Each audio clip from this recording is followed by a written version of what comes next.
السلام علیکم ورحمۃ اللہ وبرکاتہ. الحمد للہ وحدہ والصلاة والسلام علی من لا نبی بعدہ. اما بعد فاعوذ باللہ من الشیطان الرجیم. بسم اللہ الرحمن الرحیم. اذ تستغیثون ربکم فاستجاب لکم انی ممدکم بألف من الملائکۃ مردفین الى آخر الآیہ. صدق اللہ العلی العظیم وصدق رسولہ النبی الکریم ونحن على ذلك من الشاہدین والشاکرین. اللہم الہمنا رشدنا واعذنا من شرور انفسنا. اللہم وفقنا لما تحب وترضى من القول والفعل والنیہ. رب اشرح لي صدری ويسر لي امری واحلل عقدۃ من لسانی یفقہوا قولی. آمین یا رب العالمین. محترم حضرات، معزز سامعین، ملی بھائیوں، بزرگوں اور دوستوں، میری ماؤں اور بہنوں، پیارے بچوں، سورہ انفال 9واں پارہ، پہلا رکوع چل رہا ہے. آیت نمبر 10 تک گفتگو ہو چکی ہے. اوپر کی آیتوں سے ربط اور تعلق یہ ہے کہ جب تم اللہ سے مدد چاہ رہے تھے اور اللہ سے فریاد طلب کر رہے تھے، تمہارے رب نے تمہاری بات کو سن لیا کہ تمہاری مدد میں پہنچاؤں گا 1000 فرشتوں سے جو اترنے ہی والے ہیں، اور یہ تعداد نہیں ہے لیکن تمہارے حق میں بشارت، تمہارے قلب کے واسطے اطمینان کا باعث. حقیقی مدد تو اللہ کی طرف سے ہے. اللہ غالب حکمتوں والا ہے. یہاں تک گفتگو ہماری ہو چکی تھی. اس میں 2 باتوں کی نشاندہی کی گئی ہے. جو لوگ بدر کا مقام دیکھ چکے ہیں ان کو معلوم ہے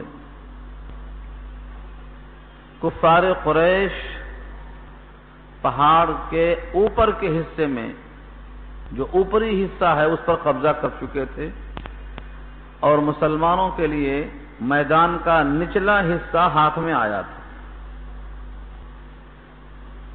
ایک صحابی جو حالات سے واقف تھے انہوں نے کہا میدان کے لیے یہ موقع ناموزوں ہے. آگے چل کر دیکھا جائے جہاں پر پانی کا وافر حصہ موجود ہے اور کافروں کے بڑے بڑے سردار جہاں مقیم ہیں وہاں چل کر کے اس پانی سے متصل مقام حاصل کیا جائے. اس طرح ظاہری طور پر مسلمان کمزور تھے، تعداد کے لحاظ سے، اسلحہ کے لحاظ سے، جگہ کے لحاظ سے، اور وہ ہر لحاظ سے اکڑ میں تھے. فخر کرتے تھے تعداد پہ، اسلحہ پہ، مقام پہ. ادھر نبی کریم صلی اللہ علیہ وسلم رات بھر اللہ سے فریاد کرتے رہے. اذ تستغیثون، تستغیثون اس کا مادہ ہے غین واو سے غوث. تستغیثون میں الف 3 تے باب استفعال کا ہے. تم مدد چاہ رہے تھے، فریاد کر رہے تھے. رات بھر جگتے ہوئے، بعض روایتوں میں یہ ہے رات بھر جگتے رہے اور سجدہ ریز ہو کر اللہ سے مدد چاہتے رہے. فریاد کے الفاظ نقل کیا ہے ابن کثیر نے کہ اے اللہ، یہ مسلمانوں کی مٹھی بھر جماعت اگر آج صفحہ ہستی سے ناپید ہو گئی تو قیامت تک کے واسطے تیرا نام لیوا کوئی باقی نہیں رہے گا. یہ نبی صلی اللہ علیہ وسلم کی الہ گزاری اللہ کو بہت پسند آئی. اللہ نے آپ کی دعا قبول فرمایا. تھوڑی دیر کے واسطے آپ کی آنکھ لگ گئی. جس طرح جبری نیند تمام صحابہ پر طاری کی گئی تھی، اس کا ذکر آگے آ رہا ہے.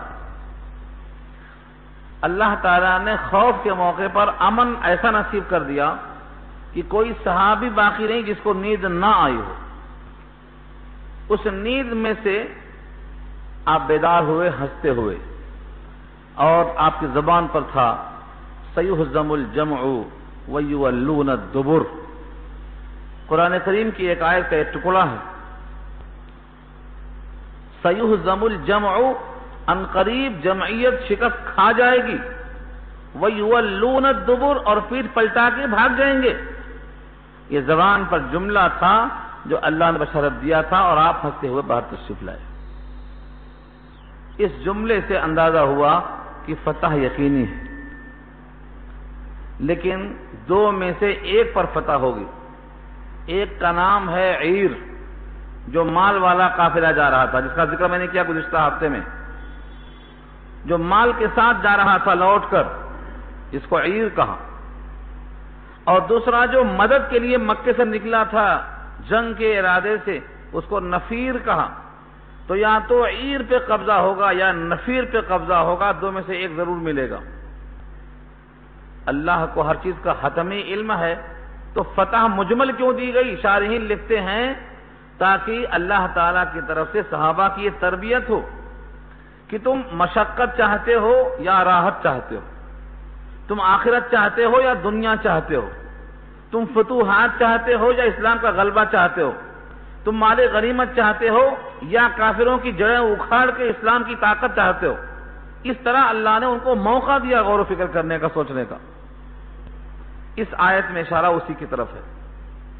اذ، جب، تستغیثون، تم مدد چاہ رہے تھے، ربکم، اپنے پروردگار سے۔ چونکہ اس مدد میں سب شامل تھے، نبی صلی اللہ علیہ وسلم کی دعا کے ساتھ صحابہ آمین کہہ رہے تھے، اس لیے صیغہ جمع استعمال کیا گیا ہے۔ فاستجاب لکم، پھر قبول کر لیا تمہارے لیے، یعنی تمہاری دعا مقبول ہو گئی۔ انی ممدکم، کہ بے شک میں تمہاری مدد کرنے والا ہوں، بِأَلْفٍ مِّنَ الْمَلَائِکَةِ، 1000 فرشتوں سے۔ لکھا ہے شارحین نے کہ اللہ تعالی کی طرف سے ایک فرشتہ کافی تھا، جس کا تجربہ پیچھے ہو چکا ہے۔ کئی بستیوں کو ایک فرشتے نے اٹھایا اور پلٹا دیا۔ یہاں 1000 فرشتہ کیوں؟ چونکہ کافروں کی تعداد 1000 تھی۔ نفسیاتی لحاظ سے یہ کسی طرح کمزور نہ محسوس کریں اپنے آپ کو، 1000 تعداد فرشتوں کی بھیجا ان 1000 کافروں کے مقابلے میں۔ اور لفظ آگے ہے مردفین۔ مردف ردیف سے بنا ہے۔ ردیف کہتے ہیں پیچھے والے سوار کو۔ اگر گھوڑے پر ایک سوار بیٹھا ہوا ہے تو پیچھے والے کو ردیف کہیں گے۔ اسکوٹر پہ 2 آدمی ہوتے ہیں، پچھلے والے کو ردیف کہا جاتا ہے۔ شیر کے 2 مصرے ہوتے ہیں، بعد والے مصرے کو ردیف کہا جاتا ہے۔ تو ردیف کے معنی بس اب بھیجنا ہے، تمہارے ساتھ جو فرشتے پہلے سے موجود ہیں ان کے ساتھ یہ 1000 فرشتے بس ردیف کی طرح پہنچنے والے ہیں، پیچھے پیچھے رہیں گے۔ اللہ تعالیٰ نے ان فرشتوں کو بھیجا۔ بشارت کیا ہے؟ فرشتوں میں سے 1000۔ سورہ انفال کی آیت نمبر 65 اور 60 میں انشاءاللہ یہ بحث آئے گی کہ کتنی تعداد ہو تو مسلمان لڑیں اور کتنی تعداد ہو تو نہ لڑیں، انتظار کریں کمک کا۔ پہلے حکم تھا اگر تم 20 ہیں تو 200 پہ غالب آئیں گے، 20 200 پہ، اللہ کے حکم سے۔ تعداد پر تمہاری نگاہ نہ جانے پائے، قلت و کثرت پر نہیں، جمعیت پر نہیں۔ مدد اور فتح تو اللہ کی طرف سے ہے، یہ بحث آنے والی ہے۔ دل میں بٹھایا گیا ہے یہ کہ قوت و کثرت پر موقوف نہیں۔ 1000۔ اس کے بعد جب معلوم ہوا کہ ایک کافر مدد لے کر آ رہا ہے کافروں کی طرف سے، کوئی محاربی ہیں، جنگجو، ان کے نام میں اختلاف ہیں، کئی لوگوں نے نام بتائے ہیں۔ گرگ، بعض نے کہا کرک۔ 1000 نہیں 3000 کا لشکر لے کر وہ پہنچ رہے ہیں مقابلے کے لیے بطور کمک کے۔ مسلمانوں کی پریشانی میں اضافہ ہوا تو اللہ نے سورہ انفال کے ساتھ ساتھ آل عمران کی آیت نازل فرمایا جس میں 3000 فرشتوں کا تذکرہ ہے. 3,000 من الملائکۃ منزلین، یہاں مردفین ہے وہاں منزلین ہے. نزول یعنی جو فرشتے پہلے سے موجود ہیں ان کے ساتھ یہ فرشتے بھی نازل ہونے والے ہیں. اور اسی سورہ آل عمران کے اندر تذکرہ کیا ہے 5000 فرشتوں کا. 5,000 من الملائکۃ مسومین، لیکن 5000 فرشتوں کو مشروط کیا اللہ نے، اگر تم صبر کرے، ثابت قدمی پر جمے رہے اور یہ کافر تم پر ایک بارگی حملہ کر دیے، یاتوکم من فورہم، تو علی الفور حملہ کرنے کی شکل میں گھبرانے کی ضرورت نہیں ہے. اللہ تعالیٰ نے 5000 فرشتوں کو تیار کر رکھا ہے جو نشان زدہ ہیں. مسومین جمع ہے نشان لگائے ہوئے مخصوص لباس میں. حدیث میں آتا ہے بدر کے جو فرشتے تھے ان کے سروں پر سفید عمامے تھے، اور غزوہ حنین کے جو فرشتے تھے ان کے اوپر سرخ رنگ کے عمامے تھے، عمامے کے ساتھ آئے تھے. ابن ماجہ کی روایت ہے کتاب اللباس کے اندر کہ تم عمامہ پہنو، فرشتوں کی علامت ہے. علیکم بالعمائم فإنہ تاسیم الملائکہ، ابن ماجہ کے حوالے سے مشکات نے نقل کیا ہے. تو فرشتوں کے لباس میں عمامہ بہت اہمیت رکھتا ہے. اللہ تعالیٰ نے 5000 فرشتوں کو نہیں بھیجا کیونکہ وہ مشروط تھے 3 شرطوں پر. تقوی اور صبر یہ دونوں حاصل تھے، لیکن وہ تم پر ایک بارگی حملہ کر دیں تو بھیجیں گے. ایک بارگی حملہ نہیں ہوا، نہیں بھیجے گئے. لیکن 3000 فرشتوں کا تذکرہ ہے کہ اگر وہ 3000 آدمی آئیں گے تو 3000 بھیجے جائیں گے. مفسرین یہی کہتے ہیں یا تو 1000 اور 3000 کے درمیان بات رہ گئی، 5000 فرشتے نہیں آئے، بس 1000 اور 3000 کے درمیان گفتگو ہے. الفاظ دیکھیں، وما جعلہ اللہ الا بشرا، اور نہیں بنایا اللہ نے اس کو مگر بشارت. وَلِتَطْمَئِنَّ بِهِ قُلُوبُكُمْ، تاکہ تمہارے قلوب اس سے مطمئن ہو جائیں کہ ہم تنہا نہیں ہیں اس زمین پر. وَمَن نَّصْرُ إِلَّا مِنْ عِنْدِ اللَّهِ، اور مدد نہیں ہے مگر اللہ کے پاس سے. ان اللہ عزیز حکیم، بے شک اللہ غالب حکمتوں والا ہے. اس کے بعد عین میدان کارزار میں جبکہ مسلمانوں کا حصہ نشیب میں اور کافروں کا حصہ اوپر میں تھا، ان کی تعداد زیادہ تھی، 3 گنا زیادہ تھے. وہ ان کے پاس اسلحہ، مسلمان نہت تھے، ان کے چال میں فخر ہے، تبختر کی چال چلتے ہیں، اکڑتے ہوئے چلتے ہیں، اور مسلمانوں میں احساس ہے قلت کا. ایسے موقع پر خوف طبعی ہے، اور جب خوف طاری ہو جاتا ہے تو آدمی شکست کھا جاتا ہے. اللہ نے اس خوف کو دور کرنے کے لیے جبری نیند طاری فرمایا. آگے الفاظ دیکھیے، اذ یغشیکم، جبکہ ڈھانپ رہا تھا تم کو. اذ یغشیکم النعاس، نعاس کے معنی آتے ہیں اونگھنا. آدمی بیٹھے بیٹھے اونگھ جاتا ہے. یہ جو اونگھنا جسے ہم کہتے ہیں اس کو عربی میں نعاس کہا گیا ہے. سورہ آیت الکرسی میں آپ نے پڑھا ہوگا لا تاخذہ سنۃ ولا نوم. نوم تو نیند ہے، سنتن کیا ہے؟ اونگھ ہے. اس اونگھ کو نعاس سے تھوڑا سا فاصلہ ہے.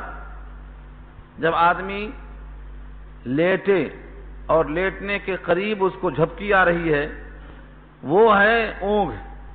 یہ تو میدان کارزار میں کھڑے ہیں اور کھڑے کھڑے سو گئے، کھڑے کھڑے ان پر غلبہ طاری ہو گیا نیند کا. روایتوں میں ہے ان کے تلواروں سے ہاتھ چھوٹ گئی. نیند یہ نعاس ہے. اللہ نے کیوں نافذ کیا؟ امنتم منہ، امن کے طور پر اپنی جانب سے، اطمینان طاری ہو جائے، سکون طاری ہو جائے، ان کے دل میں کسی قسم کا ہراس، خوف، ہیبت طاری نہ ہونے پائے. امنتن، امن کے طور پر اللہ نے بھیجا. طبعی خوف چلا گیا. اب رہا ظاہری طور پر میدان کارزار میں ادھر دلدل بہت ہے، ریتی بہت ہے، اللہ نے بارش کا انتظام کیا، وَيُنَزِّلُ عَلَيْكُم مِّنَ السَّمَاءِ مَاءً، اور اتارا تم پر آسمان سے بارش کا دو فائدہ ہوا، لِيُطَهِّرَكُم بِهِ، تاکہ تم کو پاک و صاف کر دے، وضو کرنا ہے، غسل کرنا ہے، جنابت سے پاک ہونا ہے، ہر قسم کی تطہیر پانی پر موقوف ہے، اللہ نے پانی برسا کر کے آپ کو پاک و صاف کرنے کا موقع فراہم کر دیا، اور تمہاری طرف کا میدان وہاں کی ریتی بھی بیٹھ گئی، دب گئی، پورا میدان صاف مسطح تیار ہو گیا تمہارے پاس۔ وَيُذْهِبَ عَنْكُمْ رِجْزَ الشَّيْطَانِ، اور لے جائے تم سے شیطان کے رجز کو۔ رجز کیا ہے؟ یہ شیطان دل میں خیال ڈال رہا تھا، بعض کمزور لوگ جو ابھی اسلام میں آئے تھے، جن کو کچھ تجربہ نہیں تھا، ان کے دل میں یہ خیال آ رہا تھا کہ ہتھیار بھی ان کے پاس، تعداد بھی ان کے پاس، میدان کا اچھا حصہ بھی ان کے پاس، اور بچاؤ کی تدبیریں بھی ان کے پاس، پانی کی فراوانی بھی ان کے پاس، تم ایسا نہ ہو قتل کر دیے جاؤ، تم ایسا نہ ہو ختم کر دیے جاؤ۔ یہ دل میں جو وسوسہ آیا، خیال پیدا ہوا، یہ ہے رجز الشیطان۔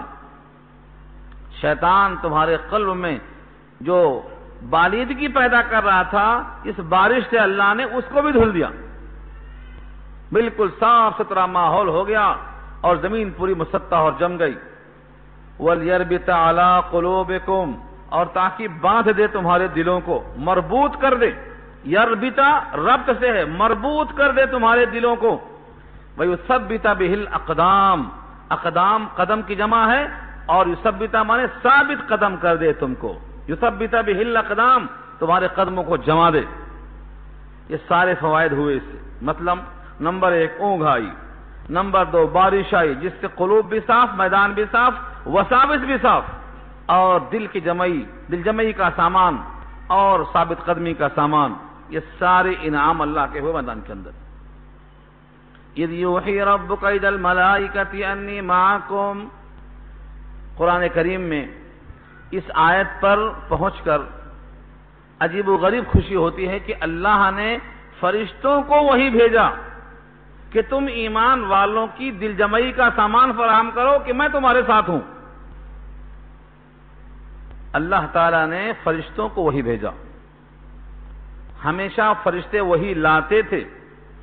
یہ مقام ایسا ہے جہاں فرشتوں کے پاس وہی آئی۔ اِذْ يُوحِي رَبُّكَ إِلَى الْمَلَائِكَةِ، جب وہی بھیجا تیرے رب نے فرشتوں کی طرف۔ یہ کون فرشتے تھے؟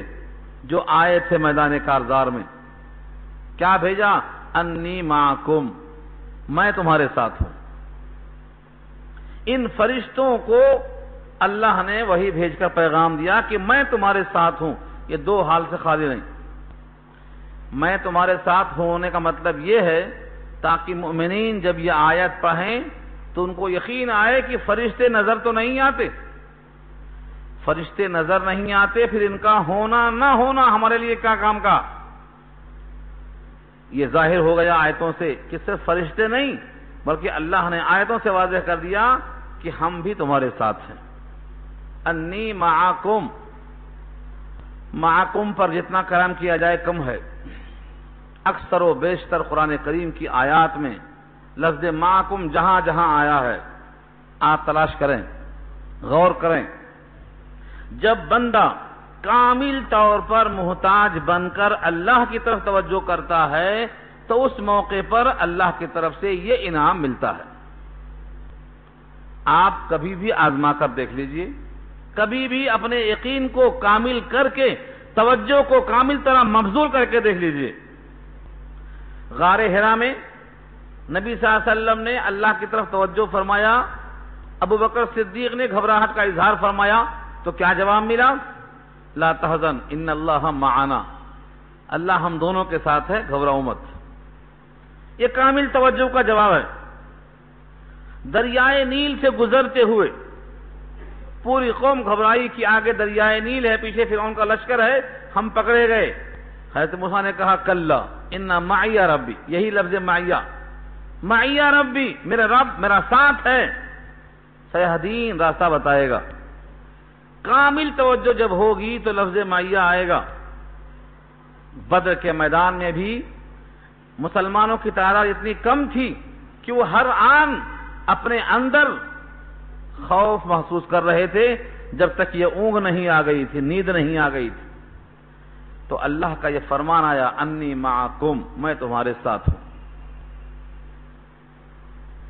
آج بھی اگر آپ تنہائی میں، خلوت میں کامل توجہ کے ساتھ متوجہ ہو جائیں اللہ کی طرف، تو آپ کے دل میں یہ آواز آئے گی کہ میں تمہارے ساتھ ہوں۔ اور اس کائنات کو ہم نے کیا سمجھ رکھا ہے؟ اس سے پہلے میں نے عرض کیا تھا ہمارے 4 درجے ہیں۔ پہلا درجہ ہے ماں کے پیٹ میں رہنے کا زمانہ 9 مہینے کا، ہر ایک یہاں سے پار ہو کے آیا ہے، کوئی مستثنا نہیں، کوئی ولی، کوئی نبی، کوئی شفیع ماں کے پیٹ میں آئے بغیر دنیا میں نہیں آیا۔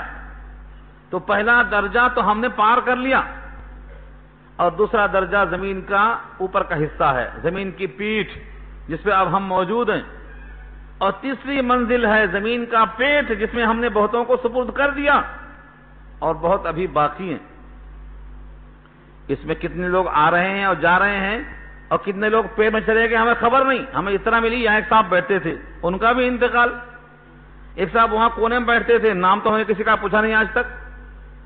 اتنا معلوم ہے کہ وہ جاتے ہوئے ملتے تھے کہ قرآن کہا گیا تھا کہ سمجھ میں نہیں آئے گا، لیکن اب سمجھ میں آ رہا ہے، قرآن سمجھ میں آ رہا ہے۔ ان کا بھی انتقال ہو گیا۔ کہاں گئے وہ؟ تیسری منزل میں چلے گئے۔ تو ایک منزل ماں کے پیٹ میں، ایک منزل زمین کی پیٹھ پر، ایک منزل زمین کے پیٹ میں، یہ 3 تو ہم انکار نہیں کر سکتے، کیونکہ پہلی سے سب پار ہو کے آئے، دوسری میں سب بیٹھے مشاہدہ کر رہے ہیں، تیسری میں بہتوں کو منتقل کر چکے ہیں، اب چوتھی ایک ہے، اسی کی فکر کرنا ہے۔ تو یہ صحابہ کرام ہوں یا ہم، کوئی بھی جائے گا یہاں سے، لوگ وہاں روتے ہیں چلا گیا، مر گیا۔ کبھی یہ نہیں سوچتے ہیں کہ جس کے پاس گیا ہے وہاں مچل رہے ہوں گے خوشیوں سے، بھانجا آ گیا، ہاں نانا تڑپتے ہوں گے نواسا آ گیا، وہ نہیں سوچتا کبھی کوئی۔ حضرت امام حسین جب شہید ہوئے ہیں کربلا میں تو حضور وہاں انتظار کر رہے تھے۔ امام بخاری کا جب انتقال ہوا ہے تو نبی وہاں انتظار کر رہے تھے۔ کون بتائے گا آپ کو یہ؟ تو یہ دنیا سے جاتے ہوئے جب ایک جاتا ہے تو ہم کو غم ہوتا ہے چلا گیا، لیکن بخدا جتنا آپ کو غم ہوتا ہے اس سے زیادہ ان کو خوشی ہوتی ہے جہاں وہاں پہنچا ہے۔ آپ کے پاس ایک آتا ہے تو بیٹا پیدا ہوا، مٹھائی بانٹتے کہ نہیں بانٹتے؟ حالانکہ یہ بھی ایک منزل سے پار ہو کے آیا ہے، ایک جگہ سے منتقل ہو کے آیا ہے۔ تو یہ انقلابات جہاں ہیں، یہ تبدیلی ہے۔ قرآن نے اسے کہا ہے لَتَرْكَبُنَّ طَبَقًا عَنْ طَبَقٍ، لَتَرْكَبُنَّ طَبَقًا عَنْ طَبَقٍ، تم ضرور سواری کرو گے اسٹپ بائی اسٹپ، ایک منزل دوسری منزل۔ فَمَا لَهُمْ لَا يُؤْمِنُونَ، پھر کیا ہو گیا یقین نہیں کرتے اللہ کی قدرت پر؟ تو یہ ہم مت سمجھیں کہ یہاں سے مر گئے تو کیا ہوگا۔ مومن کو یقین ہونا چاہیے ہماری اصل منزل ہے اللہ کا قرب، اور وہ ہے اللہ کا گھر جس کا نام ہے جنت۔ اس میں پہنچے بغیر راستے میں ہمیں کوئی روک نہیں سکتا، چھیڑ سکتا، بھٹکا سکتا، خراب کر سکتا، ہمارے عقیدے کو بدل سکتا، لیکن ہمارا راستہ وہ منزل ہے، ہمیں ان 4 مراحل کو طے کرنا ہے۔ تو رونا دھونا نہیں ہے۔ صحابہ کرام کو یہ بات اس طرح معلوم تھی، اس لیے اس میدان کے اندر ثابت قدمی بہت اہمیت کی بات ہے۔ وہ ثابت قدرت سے نکال دیا گیا۔ اعلان کیا ہوا؟ کہو انی معکم، میں تمہارے ساتھ ہوں، اللہ تمہارے ساتھ ہے۔ یہ اتنی بڑی قوت ہے، اللہ ہمارے ساتھ ہے، ہم جئیں گے تو اس کے ساتھ، مریں گے تو اس کے ساتھ، اور ہمارا ہر قدم میں اس کی معیت ہمارے ساتھ ہے، تو ہمارے واسطے کوئی فکر کی بات نہیں ہے۔ یہ جہان بھی عارضی ہے، یہ جسم بھی عارضی ہے۔ انسان جو مرتا ہے تو فنا کہاں طاری ہوتی؟ اس کے جسم پر طاری ہوتی ہے، اس کے روح پر طاری نہیں ہو سکتی۔ کل من علیہا فان، جسم پر طاری ہوتا ہے، اس کی روح پر طاری نہیں ہوتا ہے۔ روح کا حکم کیا ہے؟ ارجعی الی ربک، لوٹ جا رب کی طرف۔ لوٹ جا مطلب جہاں سے آئے تھے وہاں چل۔ تو روح پر فنا نہیں، جسم پر فنا ہے اور جسم اصل نہیں ہے، روح اصل ہے۔ یہ کہہ کر فرشتوں سے کیا کہلوایا؟ فَثَبِّتُوا الَّذِينَ آمَنُوا، ثابت قدم رکھو ایمان والوں کو۔ اللہ اکبر، میدان کارزار میں ایمان والوں کو ثابت قدم رکھو، یہ فرشتوں کو وحی بھیج کر اللہ نے حکم دیا ہے۔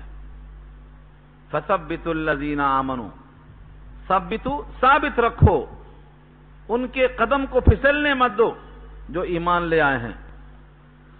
رہا سوال کافروں کا، سَأُلْقِي فِي قُلُوبِ الَّذِينَ كَفَرُوا الرُّعْبَ، الرُّعْبَ رے عین بے روب اردو میں استعمال ہے، یہی لفظ ہے جو یہاں آیا ہے۔ سَأُلْقِي ان قریب میں ڈالے دے رہا ہوں، فی قلوب الذین کفروا ان کے قلوب میں جنہوں نے کفر کیا ہے، الرعب روب کو۔ جب کافروں کے دل میں روب پڑ جائے گا تو یہ 300 نہیں، 3000 نہیں، یہ پورے کے پورے مردہ ہیں اللہ کے سامنے۔ ان کے دل میں جب خوف پیدا ہو گیا تو یہ ٹھہر نہیں سکتے۔ اقبال نے بہت پہلے کہا تھا کہ میدان کارزار میں فتح یا شکست موقوف ہے ان کے فکر پر۔ فکری طور پر آدمی اگر فتح یاب ہو گیا تو میدان جیت لیتا ہے، اور اگر ہار چکا ہے تو میدان ہار جاتا ہے۔ اور اسی کو میں نے کہا تھا، قوت فکر و عمل پہلے فنا ہوتی ہے، تب کسی قوم کی شوکت پہ زوال آتا ہے۔ تو فکر کیا ہے؟ یہ فکر ہے کہ ہم اللہ کے ساتھ ہیں، اللہ ہمارے ساتھ ہے، اس سے فتح یابی کا جذبہ پیدا ہوتا ہے، عمل میں سرعت پیدا ہوتی ہے، اب زوال نہیں آتا۔ اور آج ہمارا حال کیا ہے؟ ہم اللہ کے ساتھ ہیں، اللہ ہمارے ساتھ ہے، یہ کسی کو خیال بھی نہیں آتا۔ یہ سمجھتے ہیں کہ ہمارا مال ہمارے ساتھ ہے، ہمارا عیش ہمارے ساتھ ہے، بس سوتے رہو۔ ایسے حادثات گزرے ہیں لیکن نمازیں ابھی ویسی ہیں۔ اتنے حادثات گزرے ہیں مسلمانوں کے ساتھ، گزرے ہیں بولنا غلط ہے، چل رہے ہیں مسلمانوں کے ساتھ، ایمان والوں کے ساتھ، اسلام کے ساتھ آج بھی جاری ہیں۔ لیکن ہماری غفلت کا یہ عالم ہے کہ تہجد تو بہت دور ہے، فجر میں اٹھنا مشکل ہو رہا ہمارے لیے۔ ہمارے بوڑھے نہیں اٹھیں گے تو کون اٹھے گا؟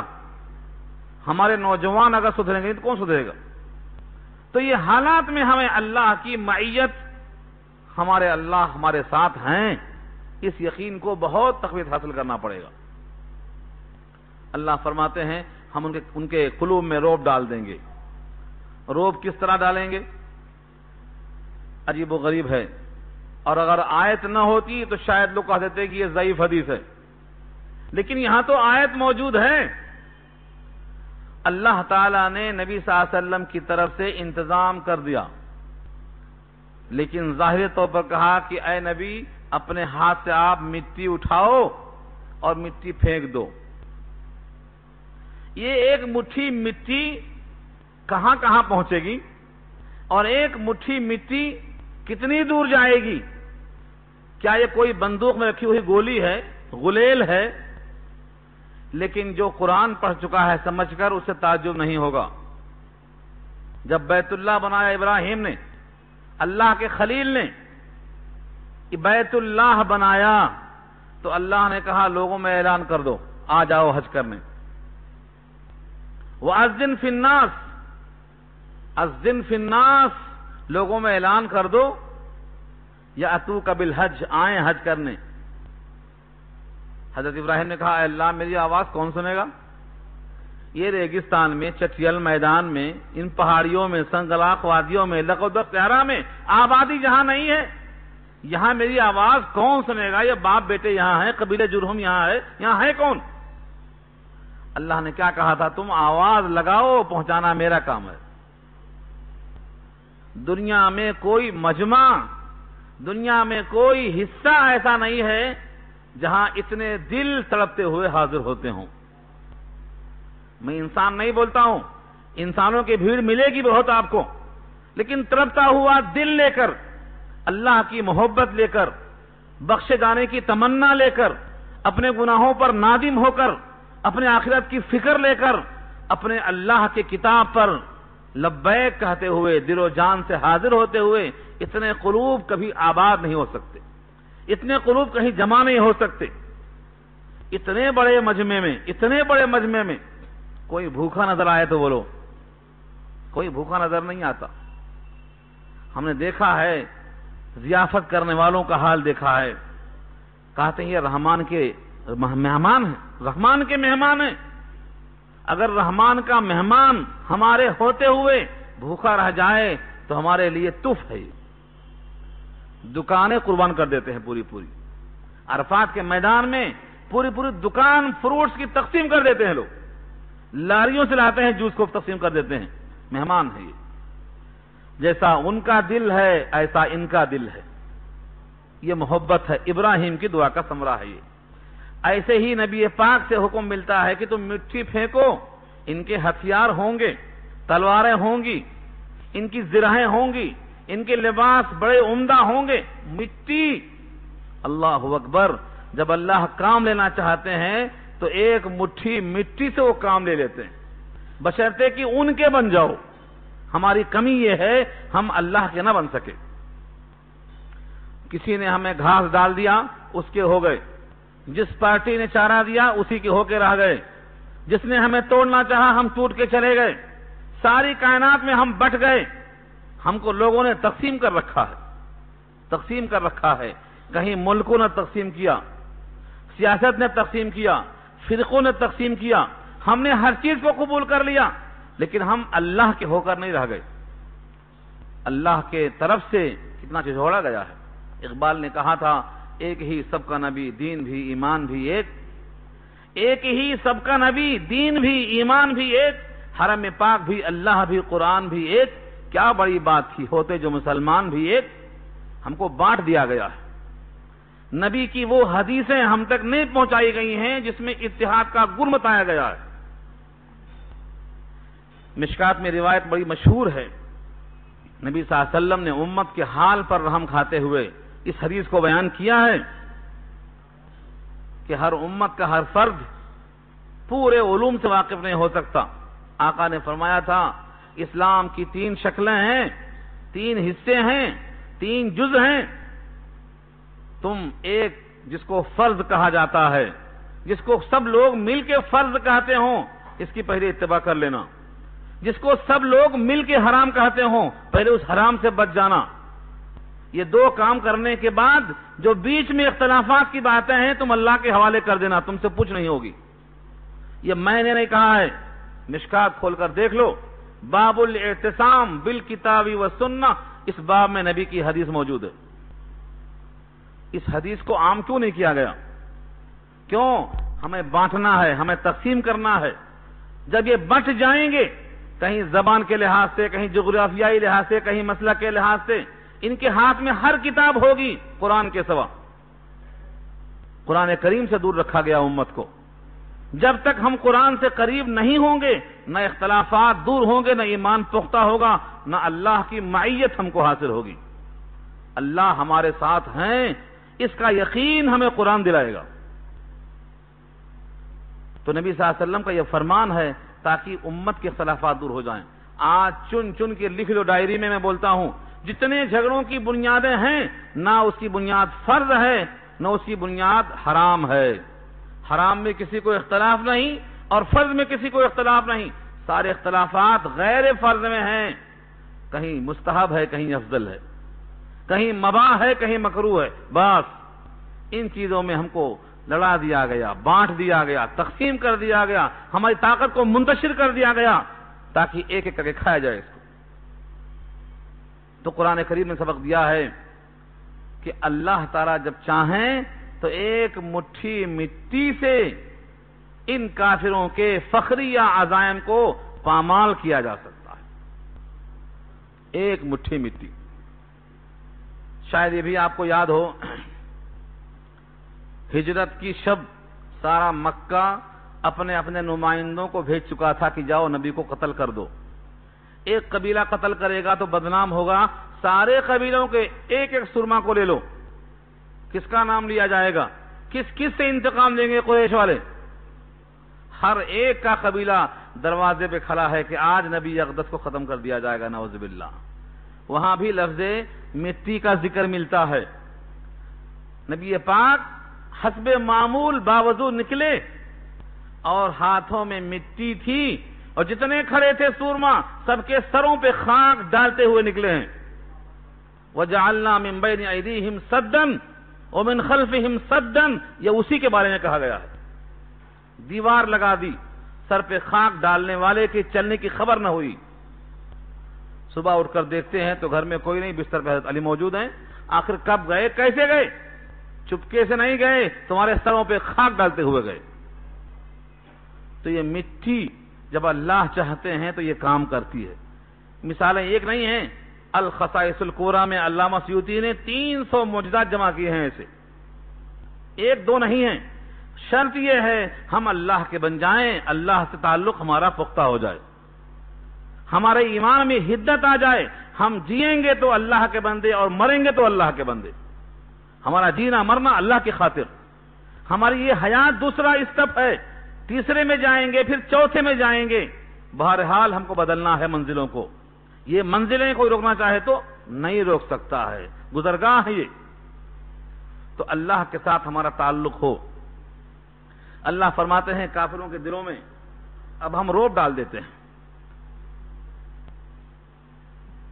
سألقی، ان قریب میں ڈالتا ہوں، فی قلوب الذین کفروا، ان کے دلوں میں جو انہوں نے کفر کیا، کیا ڈالتا ہوں؟ الرعب، روب ڈال دیتا ہوں.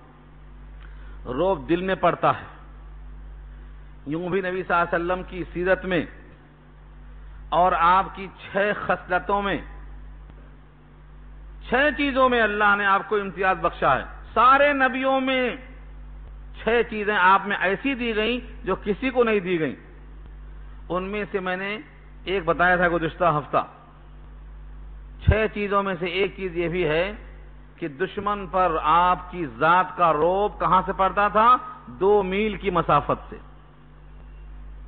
اگر دشمن 2 میل کی دوری پر ہے اور نبی صلی اللہ علیہ وسلم کا چہرے انور وہاں سے آ جائے سامنے تو 2 میل کی مسافت سے دشمن پہ روب پڑتا تھا. یہ چہرے کا حال تھا.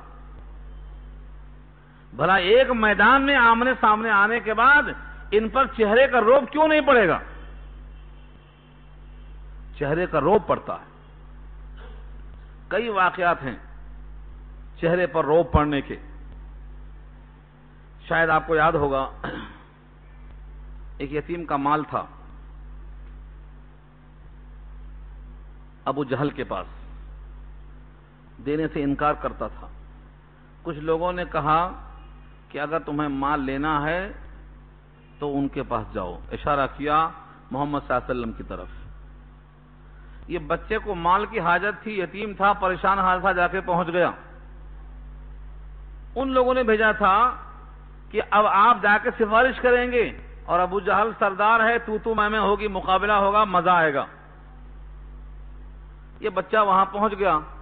اللہ کے نبی صلی اللہ علیہ وسلم فوراً اس بچے کو، چونکہ وہ یتیم تھا اور آپ بھی بچپن میں یتیم تھے، یتیموں کے سر پہ ہاتھ رکھنے کے فضائل آپ نے خود بیان کیے ہیں، فوراً چل پڑے. ابو جہل کے گھر پہ گئے، کھٹکا مار کے کہا اس کا مال دو. لوگ تیار تھے تماشا دیکھنے والے، اب مزہ آئے گا. لیکن سیدھا وہ گھر میں گیا اور مال لا کے دے دیا اور خاموش چلے گئے. لوگوں نے کہا میاں تو سردار ہے، بزدل ہے، کیا ہے آخر؟ کہا بخدا جب میرے سامنے محمد تشریف لائے ہیں صلی اللہ علیہ وسلم، الف الف مرہ بعدد کل ذرہ، آپ کا چہرہ میرے سامنے جب پڑ گیا ہے تو لگتا تھا کہ مجھے فرشتے اب کھدل دیں گے. اور آپ کی خندق میرے سامنے آ گئی. اور سورہ اقرا بسم، سورہ علق اس کا نام ہے، اس کے آخر میں ایک فرشتوں کی ٹیم ہے، اس کا نام ہے زبانیہ، سندع الزبانیہ. یہ فرشتوں کی ٹیم حاضر تھی، اگر ذرا بھی گستاخی کرتا تو اس کی تکی بوٹی کر دیتے. جن جن موقعوں پر ستایا گیا ہے نبی صلی اللہ علیہ وسلم کو، وہ اللہ کی خاطر ستایا گیا ہے. اس میں بھی اللہ کی بڑی مصلحت ہے.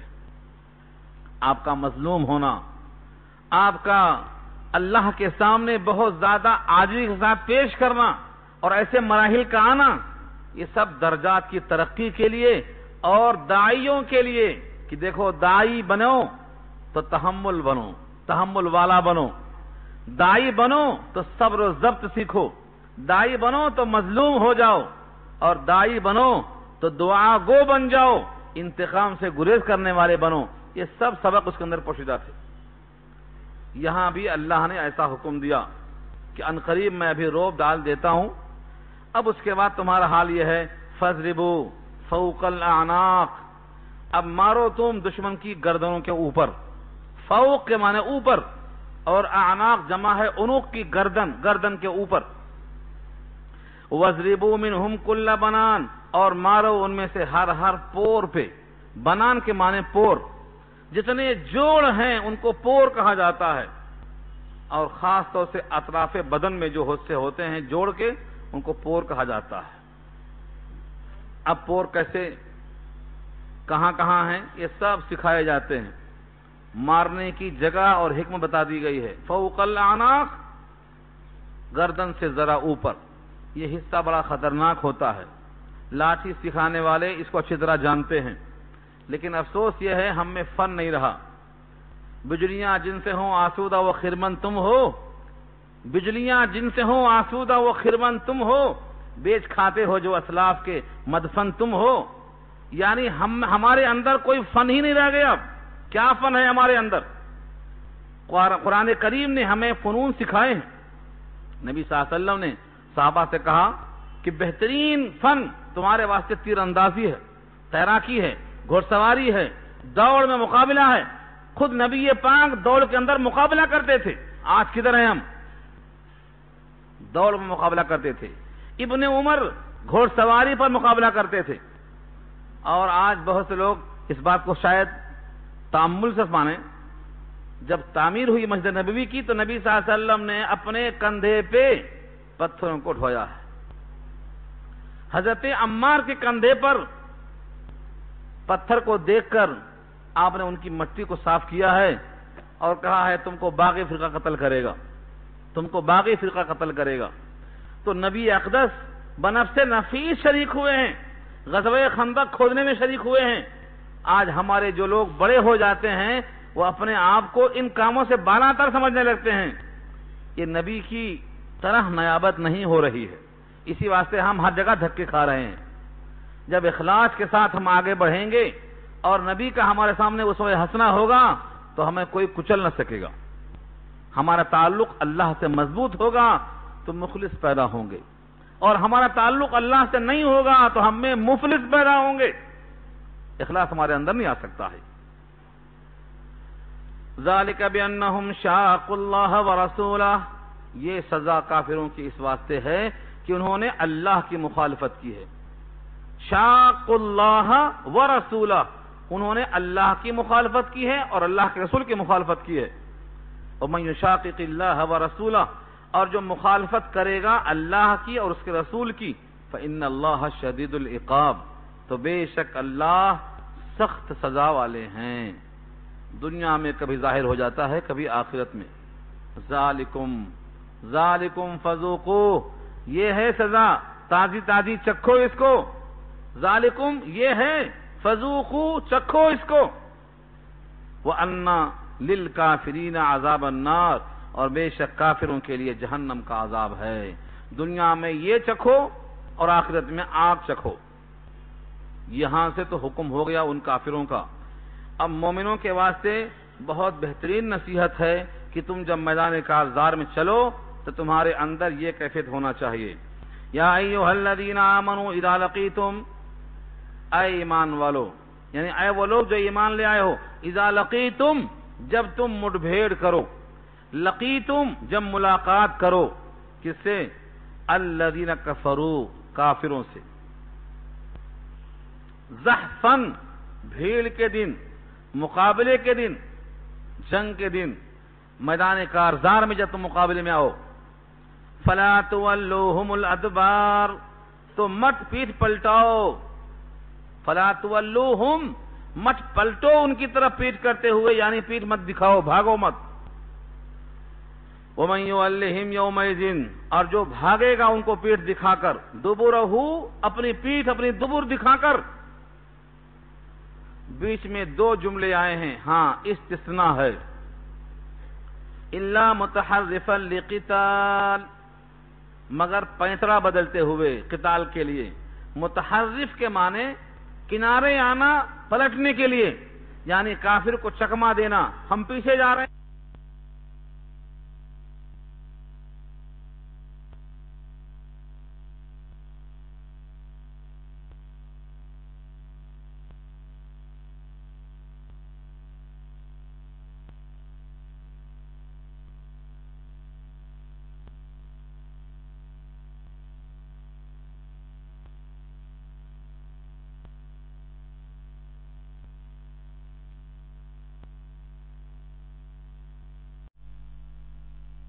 کسی جنگ میں ایسا موقع آیا کہ میدان چھوڑ کے بھاگ گئے، آ گئے نبی صلی اللہ علیہ وسلم کے پاس، اور جیسے کوئی مجرم کو احساس ہو، آ کے پہنچتے ہیں کہ اللہ کے نبی میں جنگ سے بھاگ کے آ گیا ہوں، کیا کروں؟ فرمایا تم بھاگنے والا نہیں ہو، تم تو عکار ہو، انتم العکارون وانا فیاتکم، تم تو میرے پاس بھاگ کے آئے ہو، میں تم کو جماعت مہیا کرتا ہوں، تم اس آیت کا مصداق ہو، تم بھاگے کہاں؟ تمہاری کمک لینے کو واسطے آئے ہو تم، اور میں تمہاری کمک کو تیار ہوں، میں چلتا ہوں تمہارے ساتھ، یا نئی ٹیم بنا کے بھیجتا ہوں، تمہارا سیدھا میرے پاس آنا یہ بھاگنے کے حکم میں نہیں ہوتا ہے۔ تو یہ مراد ہے کہ جب میدان میں کمزور پڑ جائیں تو پیچھے ہٹیں، کمک حاصل کریں، پھر آگے بڑھیں۔ پہلے حکم تھا کہ 20 مسلمان 200 پہ غالب آئیں گے، اسی صورت میں انشاءاللہ آئے گا۔ بعد میں حکم آیا، اللہ نے تخفیف کر دی ہے اور کہا اگر تم 100 ہیں تو 200 پہ غالب آئیں گے، کمزور ہیں تم، تمہاری کمزوری دیکھی گئی اللہ کی طرف سے۔ اب حکم یہ ہے کسی بھی موقع پر اگر 1 کا 2 ہیں تو بھاگنے کا حکم نہیں ہے، ہاں 1 کا 3 ہے تو پھر یہ حکم لاگو ہوگا۔ او متحجزا الی فئۃ، پیچھے پلٹ جاؤ جماعت کی طرف کمک حاصل کرنے کے لیے، یہ 2 شرطوں میں جائز ہے۔ اگر ان کے علاوہ کوئی پیچھے بھاگ کے جاتا تو فقد باء بغضب من اللہ، وہ لوٹا اللہ کا غضب لے کر، ومأواہ جہنم، اس کا ٹھکانہ دوزخ ہے، وبئس المصیر، اور وہ بری جگہ ہے، بئس المصیر، اور وہ بڑا ٹھکانہ ہے۔ جہنم رہنے کی جگہ نہیں ہے، جہنم تو بہت ہی خطرناک جگہ ہے۔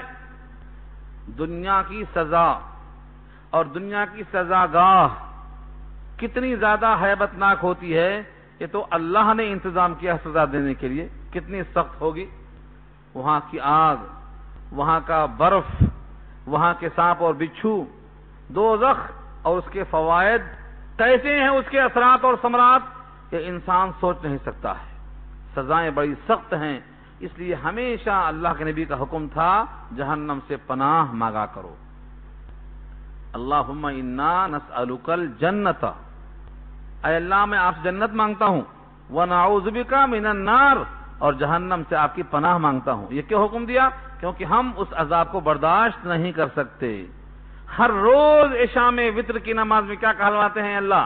وَنَخْشَىٰ عَذَابَكَ إِنَّ عَذَابَكَ بِالْكُفَّارِ مُلْحِقٌ، ہم آپ کے عذاب سے ڈرتے ہیں۔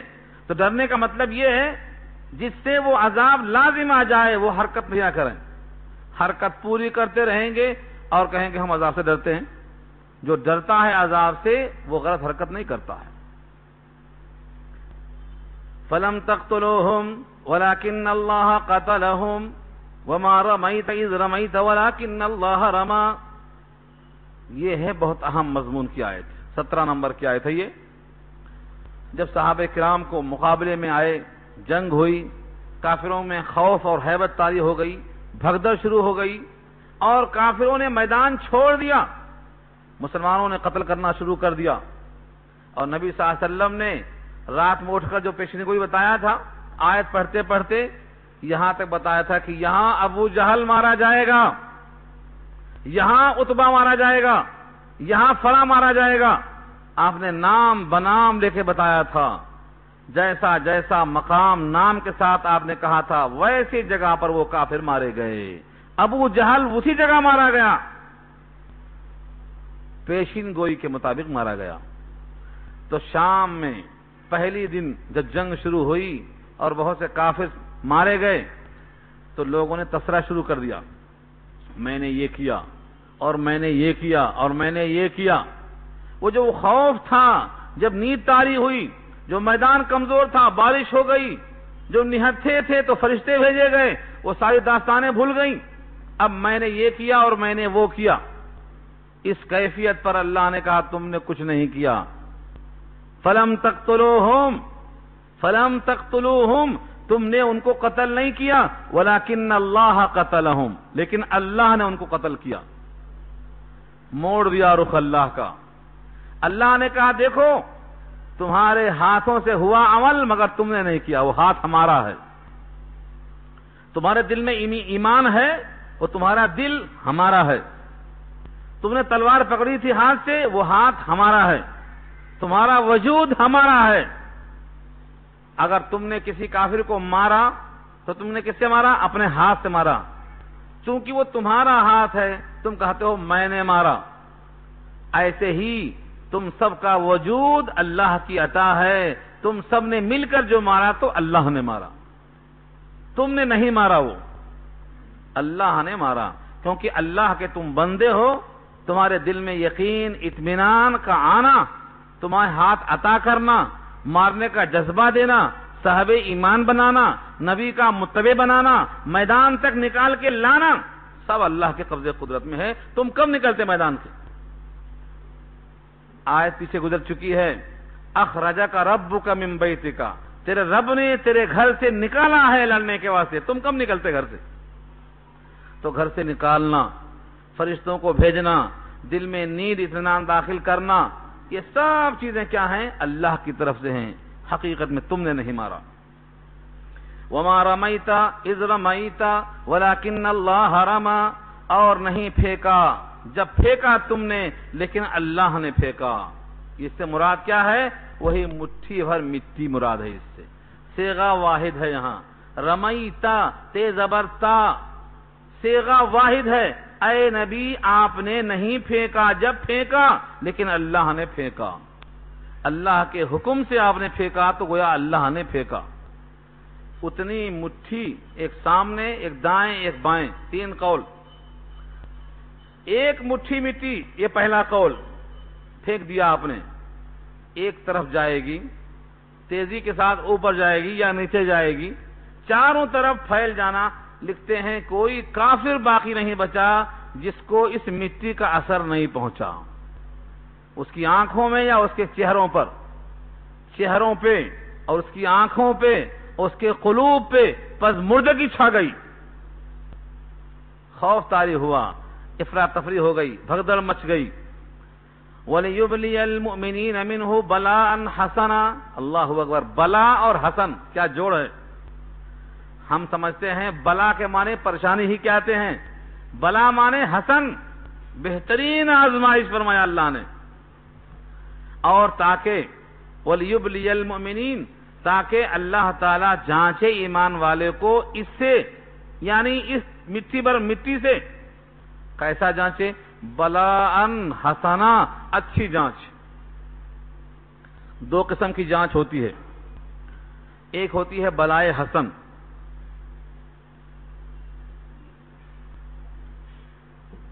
کبھی اللہ دے کے آزماتے ہیں، یعنی فتح دے کے آزماتے ہیں، اور کبھی شکست دے کے آزماتے ہیں. غزوہ بدر میں فتح دے دیا، غزوہ وحد میں، غزوہ حنین میں شکست دے دیا. کبھی دے کے کبھی لے کے. بندہ اتراتا تو نہیں، اس فخر کو کدھر جوڑتا؟ میں فتح یاب ہو گیا ہوں بولتا یا اللہ نے فتح یاب کیا بولتا؟ کدھر بولتا؟ تو یہ جانچ ہے، آزمائش ہے. کسی بھی کامیابی کو بندہ اللہ کی طرف جوڑے، یہ کامیابی ہے.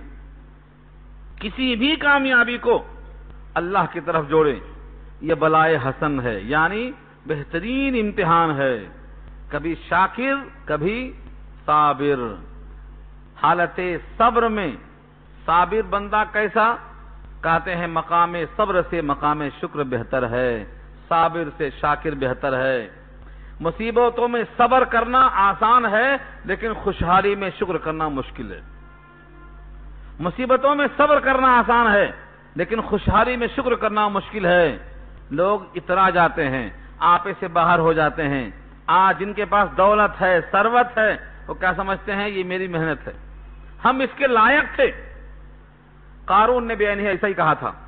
جب قارون سے موسیٰ نے کہا اللہ کا علم ہے، اللہ کا مال ہے، اللہ کے اس مال سے کچھ دے دلا کر آخرت تازہ کر لو، بھولو مت آخرت کو۔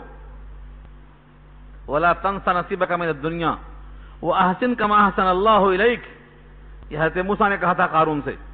تو کیا کہا قارون نے؟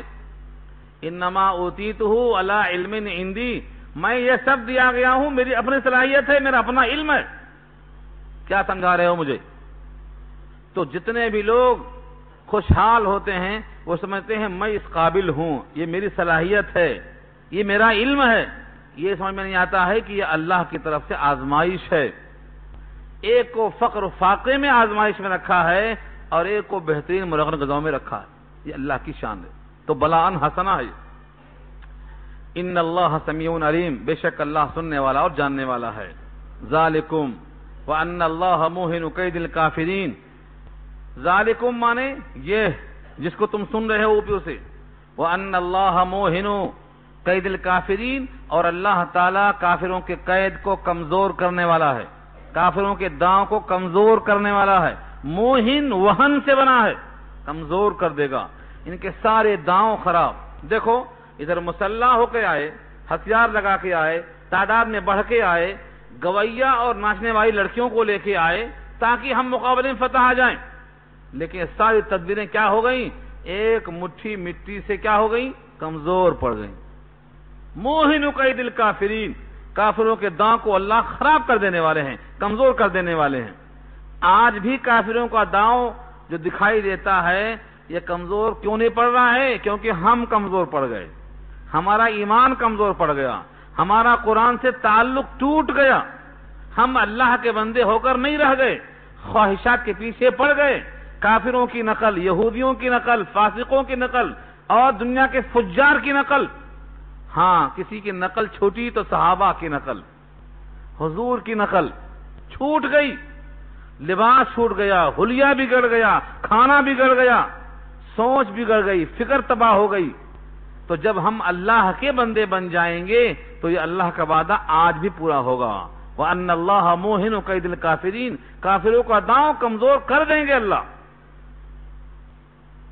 إِن تَسْتَفْتِحُوا فَقَدْ جَاءَكُمُ الْفَتْحُ وَإِن تَنْتَهُوا فَهُوَ خَيْرٌ لَكُمْ وَإِن تَعُودُوا نَعُدْ وَلَن تُغْنِيَ عَنكُمْ فِئَتُكُمْ شَيْئًا وَلَوْ كَثُرَتْ وَأَنَّ اللَّهَ مَعَ الْمُؤْمِنِينَ۔ آیت نمبر 19 ہے، آخری آیت رکوع کی ہے، بڑے غور سے سنو اس کو، بڑے کام کی باتیں ہیں اس میں۔ ہر آیت میں کام کی بات ہے لیکن کہیں زیادہ دل کو لگتی ہے، دل میں بیٹھ جاتی ہے حالات کے لحاظ سے۔ میں نے آپ سے عرض کیا تھا ابو جہل جب نکلا ہے مکے سے تو اس کو یہ خبر نہیں تھی کہ ہم کس کے مقابلے پر جا رہے ہیں، یہ معلوم تھا اپنے تئیں وہ سوچتا ہے کہ ہمارا مقابلہ ہو رہا ہے محمد ابن عبداللہ سے، حالانکہ مقابلہ کس سے ہو رہا ہے؟ محمد رسول اللہ سے۔ اس مقابلے کو وہ نہیں سمجھا، بیت اللہ میں گیا۔ ہر کافر کا یہی حال تھا کہ بیت اللہ کو وہ ہم سمجھتے تھے، وہاں 360 خدا رکھے تھے، حبل رکھا تھا، منات رکھا تھا، بڑے بڑے بتوں کے نام رکھے تھے۔ بیت اللہ کے پردے کو پکڑ کے دعا کرتا ہے، یہ نہیں بولتا ہے ہم کو فتح دے دو کل جنگ میں، یہ بولتا ہے یہ دونوں میں سے جو حق پر ہیں، ان دو میں سے جو حق پر ہیں ان کو فتح دے دو، ان دو میں سے جو صحیح راستے پہ ہیں ان کو فتح دے دو، ان دو میں سے جو اپنے سچے دین پر ہیں ان کو فتح دے دو۔ اللہ نے زبان سے جو کچھ کہلوایا وہ سمجھتا رہا کہ ہمارے حق میں ہو رہی ہے دعا، لیکن زبان اور دل سب اس کے قبضے میں ہے۔ یہ نہیں کہنے دیا کہ ہم کو فتح دے دو، ہم جیت جائیں، ہم غالب آ جائیں، نہیں، ہم ان دو جماعتوں میں سے جو آپ کے حق پر ہوں ان کو فتح دے دو۔ سب لوگوں نے آمین کہا۔ ابو جہل کی یہ دعا قبول ہوئی کیونکہ حق پر تو نبی ہی ہوتا ہے۔ دوسرے دن بدر کے مقام پر متعینہ جگہ پر جہاں حضور نے نشاندہی کی تھی وہاں ابو جہل مارا گیا، ابو جہل مارا گیا۔ کبھی آپ نے سوچا ہوگا کس نے مارا ہوگا؟ اللہ اکبر. بخاری میں یہ چیپٹر جب پڑھتا ہوں تو مجھے ہنسی آتی ہے. ابو جہل جیسا مغرور انسان نہیں ملے گا اس زمانے میں. ابو جہل کو قتل کرنے کے بعد جب گردن کاٹنے گئے ہیں آخر میں ٹھنڈا ہونے کے قریب، تو کہتا ہے کہ ذرا میری گردن ذرا اوپر سے کاٹو. کٹنے کے بعد جب رکھی جائے مقتولین میں تو معلوم ہو کہ سردار کی گردن ہے. یہ غرور تھا اس کا. قتل کس نے کیا اس کو؟ کیسا قتل ہوا؟ یہ بخاری میں بڑا طویل قصہ ہے. 2 بچے تھے، 2 بچے، افرا کے 2 بیٹے تھے. افرا کے یہ 2 بیٹے چھوٹے چھوٹے بیٹے تھے. میدان کارزار میں کھڑے ہوئے. ایک صحابی کہتے ہیں میں دیکھتا ہوں کہ میرے دائیں کون ہے بائیں کون ہے. سوچتا تھا کہ کوئی بڑا پہلوان رہے گا تو کچھ مدد کرے گا میری. دیکھا تو دائیں بچہ اور بائیں بچہ. افرا کے دونوں بیٹے ہیں یہ چھوٹے چھوٹے بچے. ایک ان میں سے کہتا ہے چاچا یہ بتاؤ اس میں ابو جہل کون سا ہے؟ کہا تم کیا کرو گے ابو جہل کو؟ کہا نہیں سنا ہے کہ وہ نبی کی شان میں گستاخی کرتا ہے. اگر میں دیکھ لیا تو میرا جسم اس کے جسم سے علیحدہ نہیں ہوگا، یا تو میں یا تو وہ. بخاری کی الفاظ ہیں. اس کے بعد جیسے بتایا ان کو کہ دیکھو وہ ہے ابو جہل جو بہت دور دکھائی دے رہا ہے پناہ گاہ میں جھرمٹ میں. یہ دونوں بیٹے ہیں نوجوان، ابھی پورے جوان نہیں ہوئے ہیں، لڑکے ہیں ابن افرا کے. اتنا تیز دونوں جھپٹے ہیں کہ یہ پتہ نہیں چل سکا کہ اس نے مارا کہ اس نے مارا. دونوں لڑکوں نے شہید کیا، ختم کر دیا اس کو. دونوں لڑکوں نے ختم کیا. بعد میں دونوں ٹھنڈے ہو گئے. جب انہوں نے کہا میں نے مارا، اس نے کہا میں نے مارا. کس کی تلوار رنگین ہے دیکھی گئی. بعد میں گردن کاٹ کے لانے کے واسطے ایک صحابی گئے، گردن کاٹ کے لائے اس کی. تو یہ سب سے بڑا سردار تھا، اس کو 2 بچوں نے مارا تاکہ بتانے کے لیے کہ جب دل میں اللہ کی طرف سے جذبہ مل جاتا ہے، ایمان تازہ ہو جاتا ہے، جینا مرنا آسان ہو جاتا ہے، تو بڑے بڑے سورماؤں کو، جو اپنے وادی کا سردار تھا اور بولتا تھا جانتے ہو مجھے ایک آواز میں وادی بھر دوں گا لوگوں سے، اس غرور والے انسان کو 2 بچوں نے ختم کر دیا ہے. اور جس مقام پر نبی نے کہا تھا اس مقام پہ گرایا ہے. یہاں اس کی اس دعا کا ذکر ہے جو پردہ پکڑ کے دعا کر رہا تھا، وہ کہ جو حق پر ہے اس کو فتح مل جائے. یہاں سے خطاب اس کافر کی طرف ہے اور لہجہ بہت سخت ہے اللہ کا. ان تستفتحوا، اگر تم فتح چاہتے ہو یعنی فیصلہ چاہتے ہو. ان تستفتحوا، اگر تم فتح چاہتے ہو یعنی فیصلہ چاہتے ہو حق و باطل میں، فقد جاءکم الفتح، تو فیصلہ فتح کا آ چکا. وَإِن تَنْتَهُوا فَهُوَ خَيْرٌ لَكُمْ، اگر تم آپ بھی باز آ جاؤ تمہارے حق میں بہتر ہوگا. وَإِن تَعُودُوا نَعُودْ، اور اگر تم حرکت سے باز نہ آئے تو ہم بھی دوبارہ ایسا ہی مدد کریں گے مسلمانوں کی. وَلَن تُغْنِيَ عَنْكُمْ فِئَتُكُمْ شَيْئًا وَلَوْ كَثُرَتْ، اور ہرگز تمہاری جماعت کام میں کچھ بھی نہیں آئے گی اگرچہ وہ بہت زیادہ تعداد میں ہو. وَلَوْ كَثُرَتْ، کثرت کی وجہ سے تمہیں کوئی کام میں جماعت نہیں دے گی. اور سنو آخری نوٹ ہے وَأَنَّ اللَّهَ مَعَ الْمُؤْمِنِينَ، اللہ تعالی مؤمنین کے ساتھ ہے. وہاں کہا تھا انی معکم، فرشتوں سے کہا تھا تمہارے ساتھ ہوں. یہاں فرمایا وَأَنَّ اللَّهَ مَعَ الْمُؤْمِنِينَ، مع مانے ساتھ. مومن بن جاؤ تمہارے ساتھ اللہ ہیں، وعدہ ہے نہیں یہاں. وَأَنَّ اللَّهَ مَعَ الْمُؤْمِنِينَ، اللہ مؤمنین کے ساتھ ہیں، یہ وعدہ ہے. اس وعدے میں کیا جھول سمجھ رہے ہیں آپ مومن ہو کے دیکھو اللہ آپ کے ساتھ ہیں، یہ وعدہ الہی ہے. آج ہم سب کو یہ عزم کرنا ہے کہ ہم اپنے ایمان کو پختہ تر بنائیں گے، اللہ کی ذات سے وابستہ ہوں گے اور نبی کے سنتوں سے قریب ہوں گے. ہمیں امت میں جو انتشار ہے، افتراق ہے، دوری ہے، بعد ہے، نفرت ہے۔ افسوس تو یہ ہے کہ مسلمان کا مسلمان دشمن ہو چکا ہے، آپس میں نفرت پیدا ہو گئی ہے۔ السلام علیکم سکھلانے والے کہ تم پر سلامتی ہو، جب ملو تو دعا دو، بجائے سلامتی کی دعا دینے اور لینے کے دل میں ناگواری ہے، بغض ہے، تعصب ہے، عناد ہے، انانیت ہے، کبر ہے۔ اللہ کے حبیب کا ارشاد ہے 3 دن سے زیادہ ترک کلام جائز نہیں ہے۔ آج ہماری بڑی بڑی تنظیموں کے سرما ہیں، کسی سے کوئی ملتا نہیں، حالانکہ دونوں کلمہ پڑھتے ہیں، دونوں قرآن پڑھتے ہیں۔ کیا جواب دیں گے اللہ کو؟ کیوں نفرت پیدا کر رکھا ہے لوگوں کے درمیان میں؟ آپس میں سلام کرنا، سلام کا جواب دینا، اس سے سلامتی میں اضافہ ہوگا، نبی کا ارشاد ہے۔ اگر کوئی انسان اپنے عمل میں خراب ہے، اس کا جواب خود دے گا وہ اللہ کو۔ قرآن میں اتنا کہا گیا ہے، اگر تم سے کوئی سلام علیکم کہتا ہے تو تم اس کو یہ مت کہو کہ تم مومن نہیں ہو، اس کا سلام کر لینا ہی دلیل ہے کہ وہ مومن ہے۔ یہ تو قرآن کہتا ہے 5واں پارہ، اذا ضربتم فی سبیل اللہ فتبینوا ولا تقولوا لمن القى الیکم السلام لست مومنا، لست مومنا، تم مومن نہیں ہو مت کہو، سلام کہنے والے کے سلام کا جواب دو۔ آج ہمارے پاس معمولی بہانہ بنا کر تقسیم کر دیا گیا ہے، وہ کافر یہ کافر، وہ کافر یہ کافر، پھر مسلمان آخر کون بچے گا؟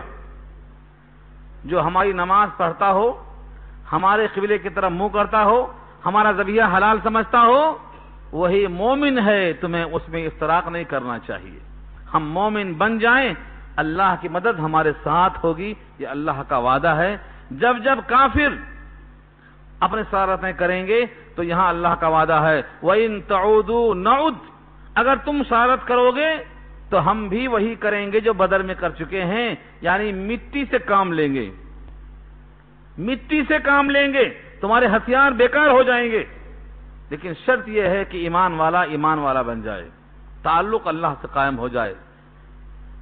ہم نے آپ سے گزارش کی تھی کہ جس طرح آپ یہاں سن رہے ہیں، اپنے دل کو آیتوں سے مزین کر رہے ہیں، آپ کے دوست محروم کیوں ہیں؟ آپ کے گھر کے افراد محروم کیوں ہیں؟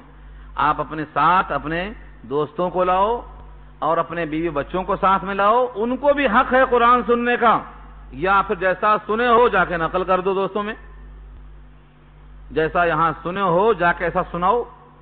اگر سنانا مشکل ہے، کیوں؟ سنا دینا اتنا آسان نہیں ہے، زندگی لگانا پڑتا ہے قرآن کے لیے، زندگی لگانے کے بعد تھوڑا سا ملتا ہے، تو اس لیے اپنے گھر والوں کو آپ محروم نہ کریں۔ بار بار میں نے آپ سے یہی کہا ہے، ہمیں آپ سے کچھ لینا دینا نہیں ہے، ہم چاہتے یہ ہیں کہ جتنا ہو سکے قرآن کریم کا پیغام عام کرو، دل کا زنگ اسی سے دور ہوگا، محبت اسی سے آئے گی، اللہ کا قرب اسی سے حاصل ہوگا، دوریاں ختم ہوں گی، قربتوں میں اضافہ ہوگا۔ اللہ تعالیٰ عمل کرنا آسان فرمائے، دعا کر لیجیے۔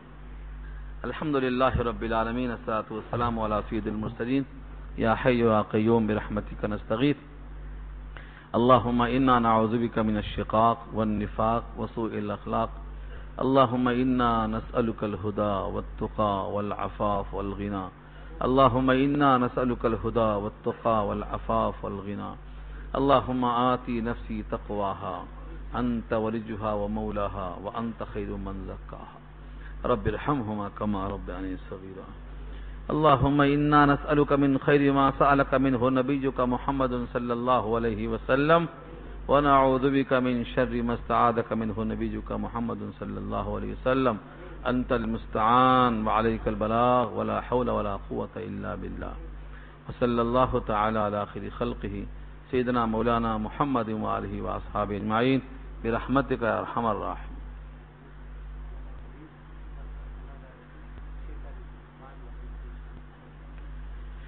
بھائی مولانا کریم صدیقی صاحب کا بیان ہے 6 تاریخ کو ثنا گارڈن میں بعد نماز مغرب، 6 تاریخ کو بعد نماز مغرب ثنا گارڈن میں مولانا کریم صدیقی صاحب کا بیان ہے، بڑا پرمغز بیان ہوتا ہے، آپ لوگ سنیے اس کو انشاءاللہ۔